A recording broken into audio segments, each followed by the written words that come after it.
You're just dead weight, Nate snarled, yanking the ticket from my hand. I should have brought Maddie instead. I watched him jog towards a woman with a smug smile. By the casual swing of her blonde hair and the way she leaned into him, I knew it was Maddie Harper. I felt a calm satisfaction wash over me. Taking out my phone, I texted, Phase 1 complete. Hours earlier, at our apartment in Chicago, Nate had thrown his clothes into a suitcase, barely looking up. This trip is long overdue, Evie, he said, his tone meaning more pressure than excitement. Sure, Nate, I replied, folding his shirts neatly. I can't believe we're actually doing this. Our relationship had always been complicated. We met in graduate school. The passion was immediate and intense, but years down the line that fire had cooled to a flicker. Nate's obsession with his work, the long nights and dismissive sighs, were nails in our marital coffin. He suddenly suggested a honeymoon after 4 years of dreary anniversaries and broken promises. Why now? My gut wrangled with suspicion, but I smiled and went along. Every action I took moved the pieces of a larger plan. Are you going to pack your swimsuit, or are we sticking to the mountains? I asked, trying to keep my tone light and casual. Nate looked up, a flicker of confusion in his eyes. Mountains? Definitely. I need a break from everything, including you. Those words stung, but not unexpectedly. I'd heard worse in the past year. Nate's affair with Maddie wasn't a secret to me anymore, though he thought it was. I'd confronted him, but he dismissed me as paranoid, again and again, but actions spoke louder than accusatory words. At the airport, Nate's irritation grew palpable as we waited in the endless security line. Can you at least hurry up? He snapped, glancing at the clock. We'll miss our flight. I kept my composure, smiling politely at the TSA agent who took her sweet time checking our IDs. Nate impatiently tapped his foot, oblivious that this trip wasn't destined to be another of his getaways. We reached Gate 17, and I saw her, Maddie, in a red coat and a look of unbridled glee. Nate rushed up to her, barely a goodbye thrown my way. I watched the two chit-chatting, a hollow sense of betrayal transforming into a strategic calm. Taking out my phone, I sent the text.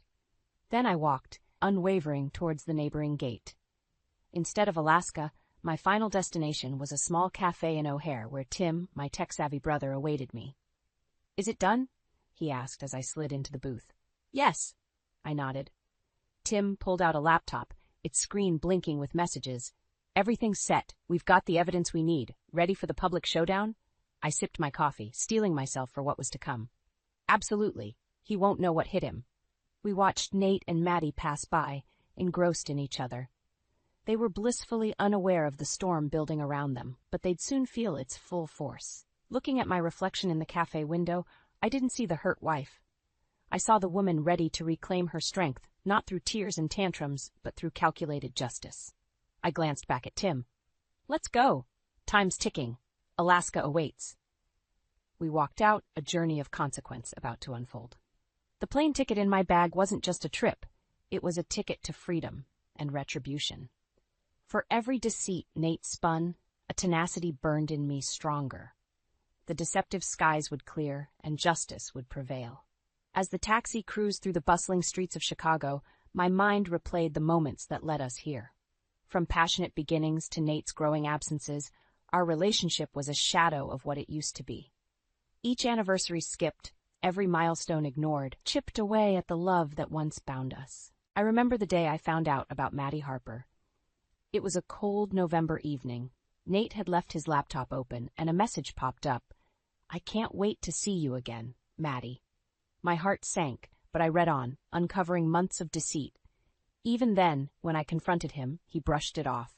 You're paranoid, he had said, eyes never leaving his screen. There's nothing between Maddie and me. She's just a colleague. Months later, I found a selfie of them in our car. Care to explain this? I demanded, shoving my phone in his face. He barely glanced at it. It's just a friendly picture. You're reading too much into it, Evie. Despite his dismissals, I felt the cold, hard truth in my bones. Nate Stone had checked out of our marriage a long time ago, but I wasn't going to let this slide. I needed to reclaim my dignity, and for that, Nate had to face music. The taxi pulled up to Tim's apartment. He was waiting outside, a concerned look on his face. You okay? Tim asked as I stepped out. I'm fine, I replied, trying to keep my voice steady. Let's get to work. Inside, his apartment was cluttered with tech gadgets and wires, a stark contrast to Nate's pristine office space. Tim pulled out a chair for me. "How do you want to do this?" he asked, opening his laptop. "We gather everything, texts, emails, photos, anything and everything that ties Nate to Maddie," I said. Tim nodded, fingers flying across the keyboard. "You sure about going through with this?" I stood firm. "Yes, I've let him walk all over me for too long. It's time to end this." Hours flew by as we pieced together the digital puzzle of Nate's betrayal. Every photo, every message stabbed like a knife, but they were necessary wounds. Bit by bit, the file grew thicker and my resolve stronger. "Here's the video evidence," Tim said, turning the screen towards me. It showed Nate and Maddie leaving a hotel, arms around each other. I felt a familiar sting, but pushed it aside. Good, we need more of this. Just then my phone buzzed. It was Lisa Levinson, my best friend and a fierce lawyer. "Ready to drop the hammer?" she asked. "More than ready," I said, looking across the room at Tim. "We've got enough. What's the next step?" "We gather the troops," Lisa said firmly. "It's time to loop in Nate's boss and make sure our plan is airtight." Tim's eyes met mine, a shared determination passing between us. Nate thought he could keep up his charade indefinitely, but his time was running out. Every lie, every moment of gaslighting was about to cascade into a tidal wave he couldn't escape. I looked at the assembled evidence, a sense of finality settling over me. This was it. The collapse of Nate's double life was imminent. And as the pieces snapped into place, there was no turning back. This wasn't about revenge anymore. It was about justice, and Nate Stone was about to get a hefty dose of it. Tim's fingers danced across the keyboard, pulling up more and more evidence against Nate. Every new piece of information was another nail in the coffin of our marriage. We had gathered enough to paint the full picture of his deceit. Now it was time to bring in my closest allies. "Lisa's on her way," Tim said, not looking up from his screen. He was so focused, every click another bullet loaded in our arsenal. Minutes later, Lisa swept into the room, her presence commanding. She dropped her bag on the table and flashed a determined smile. "Let's make sure Nate doesn't wriggle out of this." "Look at this," I said, pushing a file towards her. "Emails, texts, even photos. It's undeniable." Lisa grinned. "He's going to wish he never crossed you, Evie." "I need him to face the consequences, Lisa. Not just for me, but for every lie he's told." She nodded, setting down a stack of legal papers. "We've got grounds for a solid case. Infidelity, emotional distress, you name it." Tim's phone buzzed. "Mark's in," he said, glancing at me. "Nate's boss wants to meet us. He didn't look pleased when I told him what Nate's been up to." A surge of determination washed over me. Good, the more eyes on this, the better. Tim looked concerned for a moment. "You know this could ruin Nate professionally. Is that what you really want?" I met his gaze steadily. "He ruined our marriage. It's only fair his actions have consequences." Hours blurred by as we fine-tuned our plan. Calls were made, meetings arranged. Everything was aligning perfectly. But amidst the planning, my mind frequently drifted back to Nate's dismissive attitude. The way he brushed off my concerns, his blatant disregard for our relationship. A vivid memory resurfaced of our last anniversary. I'd set up a candlelit dinner, dressed in his favorite outfit. He'd walked in, eyes glued to his phone, muttering a quick, "Not in the mood, Evie," before retreating into his office. The sting of that moment fueled my resolve. As the sun set, we wrapped up our preparation. I turned to Lisa. "Tomorrow, we confront him in Alaska. Everything needs to be perfect." "Nate won't know what hit him," she assured. Tim nodded, packing up his laptop. "I'll be there early to set up the tech, every angle covered. And I'll handle the legal side," Lisa added. I looked between my two closest allies. "Thank you, both of you. This isn't just about Nate anymore. It's about reclaiming my life." Lisa placed a hand on my shoulder. "We've got your back, Evie. Always." The night air was crisp as I left Tim's apartment. The skyscrapers of Chicago loomed overhead, but I felt taller, more confident than ever. Nate thought he could undermine me, brush me aside. Tomorrow, that illusion would crumble. Back at my apartment, the silence was deafening. But it was a silence filled with anticipation, not loneliness. I wasn't the same Evie who had begged for Nate's attention. I was stronger, ready for whatever came next. The next morning, we headed towards the airport. My luggage was light, but my heart felt heavy with the weight of what was to come. But there was no turning back now. As I walked towards the gate, I imagined Nate's smug face turning to shock, to desperation. He'd finally understand the gravity of his actions. Alaska awaited, and so did the reckoning. I pulled out my phone one last time before boarding. "Everything set?" I texted Tim. "Locked and loaded," came the reply.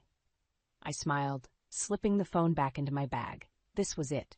My journey to retribution and reclaiming my life had begun, and Nate Stone's world was about to come crashing down.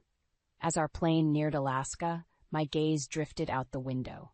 The mountains below were cold and unyielding, just like my resolve. Tim had arrived earlier and was already setting up.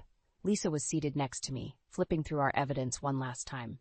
"Nervous?" she asked, eyes not leaving the papers. "Not really," I said. "I've been waiting for this moment too long to be nervous now." Arriving at our destination, Tim greeted us with a tight nod. "Everything's in place. Nate and Maddie are at their hotel, unsuspecting." The tension between Nate and me had been at an all-time high leading up to this trip.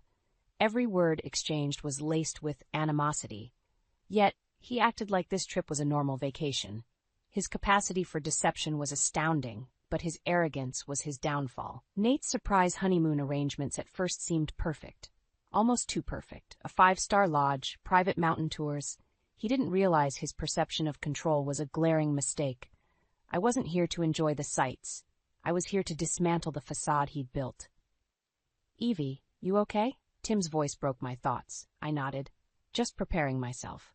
We walked into the hotel lobby, the lavish interior starkly different from the cold reality about to hit Nate. From across the room I spotted him. He was laughing with Maddie, completely oblivious to our presence. The scene would have hurt once, but now it only fueled my determination. The plan was simple: a public confrontation. Tim would handle the tech, ensuring everything was captured. Lisa had the legal documents ready. This wasn't just a personal reckoning, it was a meticulously planned exposure. Tim whispered, "All systems go, you ready?" I took a deep breath and walked towards Nate and Maddie. They were by the fireplace, Nate's arm draped possessively around her. I felt a surge of cold rage, but kept my voice calm. "Nate," I called out. The sound of his name made both of them turn. His expression hardened when he saw me. "Evie? What the hell are you doing here?" "Completing our honeymoon, remember?" I replied, stepping closer. "But I think we need to clear some things up first." Maddie looked confused, then wary. "Nate, who is this?" Nate's face twisted, a mix of anger and panic. "This," he spat, "is my wife, Evie, unfortunately." I ignored the sting of his words and nodded to Tim, who began recording. "Maddie, it's time you learn the truth." Nate tried to cut me off. "Evie, don't do this here. Not now." "Oh, but now is perfect," I said, pulling out the file. "Emails, texts, photos. You've been cheating on me for months, Nate, and you need to face the consequences." Maddie's eyes widened, then narrowed at Nate. "Is this true?" Nate tried to bluster his way out. "Maddie, it's not what it looks like." "She can see exactly what it is," I retorted, tossing the photos onto the table. "You've manipulated and lied to both of us. It's over, Nate." He lunged towards me, but Lisa stepped in, placing the legal documents between us. "Time to face the music, Nate," she said, voice icy. "You'll regret this," Nate hissed, eyes darting around as if looking for an escape. "Not as much as you'll regret underestimating me," I replied. "Tim, how's our audience?" Tim held up a phone. "Nate, meet your boss. Mark's watching right now." The color drained from Nate's face. "Evie, please, don't do this." "It's already done, Nate," I said. "This is just the beginning." As the reality of the situation sank in for Nate, I felt an overwhelming sense of liberation. The mountains of Alaska loomed in the background, a fitting witness to the end of Nate's mountains of lies. This confrontation was the first step towards reclaiming my life, and I intended to savor every moment of it. Nate's face drained of color, his eyes wide with shock. He tried to form words, but nothing came out. I watched him, feeling a cold satisfaction. This was just the beginning. Tim kept recording while Lisa handed Nate a pen. "Time to face the consequences, Nate. Sign these," she commanded. Nate's hand trembled as he took the pen. Maddie stood up, confusion giving way to rage. "How could you do this, Nate? To both of us?" "Don't listen to her, Maddie. It's not what it looks like," Nate stammered, desperately trying to salvage the situation. I stepped closer, my voice steady. "Stop lying, Nate. It's over. All the evidence is right here." He glared at me, then turned to Maddie, his voice pleading. Maddie, I love you. Evie's just trying to turn you against me. Maddie's eyes welled up, betrayal written all over her face. You love me? How can I believe anything you say now? Tim's phone buzzed and he held it up. Mark's on his way here. He saw everything. You're done, Nate. Nate's shoulders slumped, the fight draining out of him. He threw the pen on the table.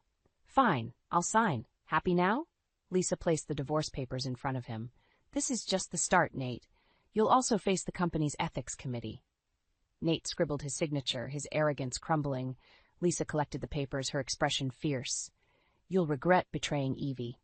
Nate glared, voice bitter. You think you've won, Evie? This isn't over. I stared him down, unflinching. It is for you. Your lies, your manipulation, they end today. Nate crumpled back into his seat, defeated. Just then, Mark walked into the cafe, flanked by a few colleagues. His face was grave, eyes fixed on Nate. We need to talk. Maddie stood up, tears streaming down her face. I can't believe you did this to me. I thought we had something real. Nate reached out to her, desperation in his eyes. Maddie, please, you have to believe me. She shook her head, backing away. No, Nate, we're done. Tim cut the feed, satisfied that everything had been captured. He turned to me, offering a supportive nod. You did it, Evie. Mark approached, a mix of disappointment and anger on his face. Nate, pack your things when we get back. You're suspended, pending investigation. The weight of his words hung in the air, sealing Nate's fate. I felt a wave of relief. The confrontation was intense, but it was necessary. Nate had to face the consequences of his actions. Walking out of the cafe with Tim and Lisa, I inhaled the crisp Alaskan air. This was the beginning of a new chapter. I wasn't entirely free yet, but the chains of my past were breaking. This is step 1, Lisa said, looking at me. Next, we finalize the divorce and move forward. I nodded, determined. I don't just want to move forward, I want to thrive. Tim smiled, wrapping an arm around me. And you will. We'll make sure of it. As we walked down the street, I felt lighter, a sense of liberation taking root. The road ahead was still long, but I was ready. With supportive friends and a renewed sense of self, I was prepared to face whatever came next. The chill of Alaska contrasted sharply with the warmth of my resolve. Nate's deceit had crumbled, and from the rubble, I would build something stronger, more resilient. For the first time in a long time, I felt truly alive. And as we headed back to Chicago, I knew one thing for certain. My story was far from over. We arrived in Alaska in the early morning, the air biting but invigorating. Our meeting point was a local eatery, a cozy place bustling with tourists. Tim and Lisa were already inside, setting up our final act. Everything's in place? I asked as I joined them at the table. Tim nodded, clicking away at his laptop. All systems go. Nate and Maddie will be here soon. Lisa glanced at her watch. Once they're here, it's showtime. I sat down, the wooden chair feeling cold against my back. I scanned the room, the diner already buzzing with the breakfast crowd. Nate's arrogance would be his undoing. He always wanted an audience, and today he'd get one. A few minutes later, Nate and Maddie walked in. They didn't see us at first, too engrossed in their conversation. Maddie's laughter was loud, carefree. It'd be the last time she looked at Nate with such trust. Ready? Tim whispered. I nodded. Let's do this. We stood up and approached their table. Nate looked up, eyes widening in surprise. Evie, what are you doing here? Public forum, public shame, Tim murmured softly, ensuring his camera was angled perfectly. Nate, I started, my voice steady. You owe Maddie and everyone here an explanation. Maddie's smile faltered, confusion wrinkling her brow. What's going on? Nate's eyes darted around, searching for an out. There was none. Evie, not here, please. Oh, here is perfect, I said, laying out the files on their table. These are your emails, texts, photos. Maddie, he's been lying to you just as he lied to me. Maddie's face turned pale as she studied the documents. Is this true? She asked Nate, her voice trembling. Nate tried to grab her hand, but she pulled away. Maddie, listen to me. This isn't what it looks like. She stood up, her chair scraping loudly on the floor. Then what is it, Nate? Explain. People in the diner were now paying attention, whispers traveling through the room. Nate's facade was crumbling. It's complicated. Not really, I interjected. You betrayed both of us, and now everyone knows. Mark walked in then, his face grave. He pushed his way to our table, eyes locked on Nate. We need to talk, he commanded. Nate's shoulders slumped, his defiance turning into desperation. Mark, you don't understand. Mark ignored him and turned to me. Evie, I saw the footage. You've done the right thing. I thanked him, feeling a rush of validation. Nate turned to Maddie, his voice a whisper. Please, forgive me. Maddie shook her head, tears streaming down her face. I was a fool to believe you. Lisa stepped forward, legal documents in hand. Nate, these are the consequences. You'll sign the divorce papers now, or we take this to court. Publicly. Nate's face contorted with rage. You can't do this. Oh, we can and we will, Lisa shot back. You played with lives, Nate. Now pay the price. Under the weight of the stares and the irrefutable evidence, Nate finally cracked. He signed the papers, his hands shaking with every stroke of the pen. It was over. He was finished. Mark gave Nate one last look of disdain. Your office will pack your things. Don't come back. As we left the eatery, the weight of years slipped off my shoulders. The chill in the air felt liberating. This was more than just revenge. It was reclaiming my life. Lisa squeezed my arm. You did it, Evie. He faced the music. Tim pulled me into a hug, and he'll never forget it. The road ahead was uncertain, but one thing was clear. I was free from Nate's shadow. Alaska's cold landscape was a stark backdrop for this chapter closing, and upon returning to Chicago, I'd start anew. With Tim, Lisa, and my unyielding resolve, I was ready to face whatever came next. Nate Stone was exposed, and Evelyn Stone was reborn. Back in Chicago, I felt a strange combination of relief and exhaustion. Nate was exposed, but the aftermath had just begun. I met Lisa at her office, ready to tackle the next steps. Here are the finalized divorce papers, Lisa said, sliding them across her desk. Once he signs these, it's legally over. And if he refuses, I asked, though I knew the answer. He won't. Not after everything. He knows his position is weak, Lisa assured me, her confidence unwavering. A knock interrupted us, and Tim entered with a file folder. Got the receptionist at Nate's office to pull his work emails, more leverage. I took the folder, glancing through the contents. Perfect. We'll need all the ammunition we can get. Later that afternoon, Nate's name flashed on my phone. Reluctantly, I answered. Evie. His voice was a mix of anger and desperation. We need to talk. We have nothing left to say, I replied coldly. Sign the papers, Nate. It's over. You think you're so clever, ruining my life like this? His tone turned vicious. You'll pay for this. I felt a surge of defiance. You brought this on yourself. Accept the consequences. I hung up, meeting Lisa's approving nod. He'll crack. He always does. The next day, Nate showed up at Lisa's office, his smug demeanor replaced by desperation. He tossed the signed papers on her desk. There. Happy now? You have no one to blame but yourself, Lisa retorted, not even looking up from her desk. Get out, Nate, I said, my voice steady, and don't contact me again. He stormed out, slamming the door behind him. I felt a sense of finality. It was truly over. Lisa picked up the papers, leafing through them. With these signed, you're free, Evie. As the legalities wrapped up, I focused on rebuilding my life. I found a modern, cozy apartment downtown, a fresh start away from the ghost of Nate. Moving in, I felt a sense of self-reliance that had been missing for so long. One evening, as I unpacked, Tim and Lisa came over, bringing takeout. We sat on the floor, surrounded by half-open boxes and the scent of pad thai filling the room. Your place has potential, Tim said, slurping noodles. Like you. I smiled, feeling a warmth that had been absent for years. Thanks, Tim. It's good to start fresh.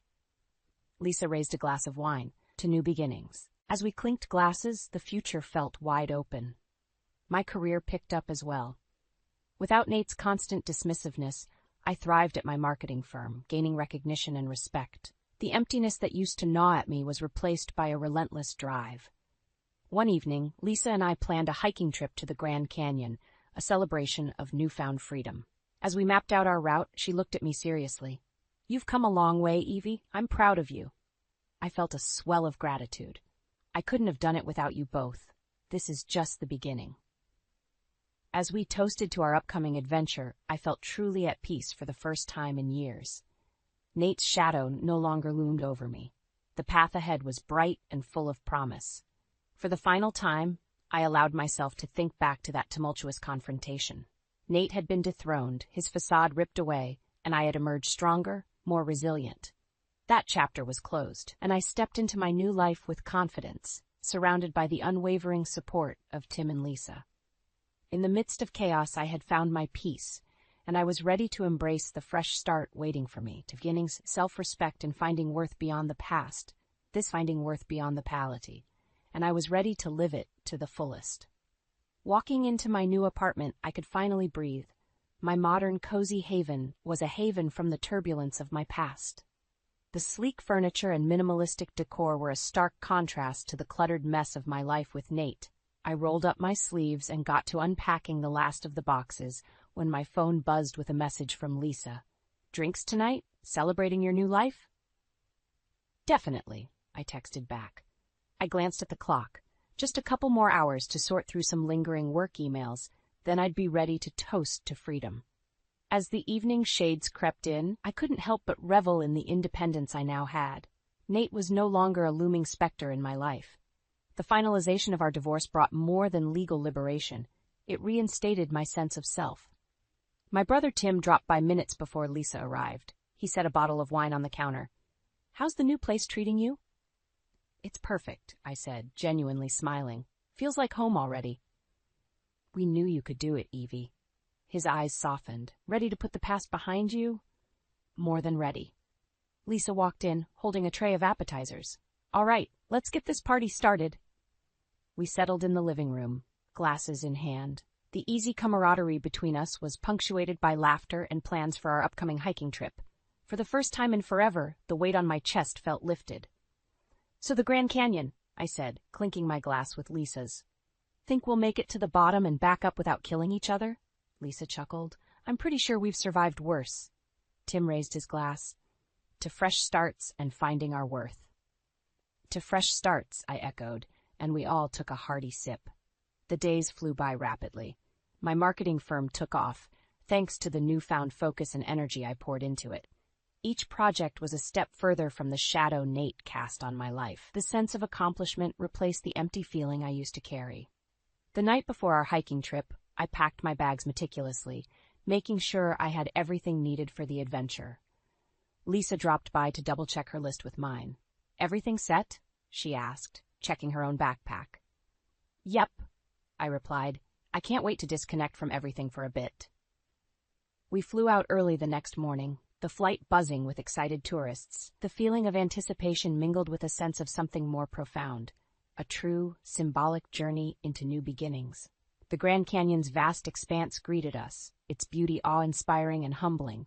Standing at the edge, I felt a rush of emotions. This trip wasn't just a vacation. It was a testament to my resilience. As we trekked down the well-worn paths, Lisa and I bantered to keep our spirits high. Somewhere along the trail, we paused to take everything in. The breathtaking beauty around mirrored my internal transformation. By the time we reached the bottom, the surrounding stillness offered a rare chance for reflection. We set up camp, and under the starlit sky, had a minor celebration of our own. "I never thought I'd find peace in this chaos," I admitted, glass in hand. Lisa responded without missing a beat, "To fresh starts and finding our worth." We clinked our glasses, the moment signifying more than words could express. Hiking back up the canyon, filled with camaraderie and quiet determination, I felt nothing but gratitude. The struggles, the pain, all had led to this moment of tranquility and self-assurance. As the sun set on our final night, everything seemed to fall into place. The past was behind me, and an open future awaited. With the support of true friends and a rekindled spirit, I embraced my fresh start wholeheartedly. The light breaking over the horizon of the canyon mirrored the dawn of my new life, full of potential and promise.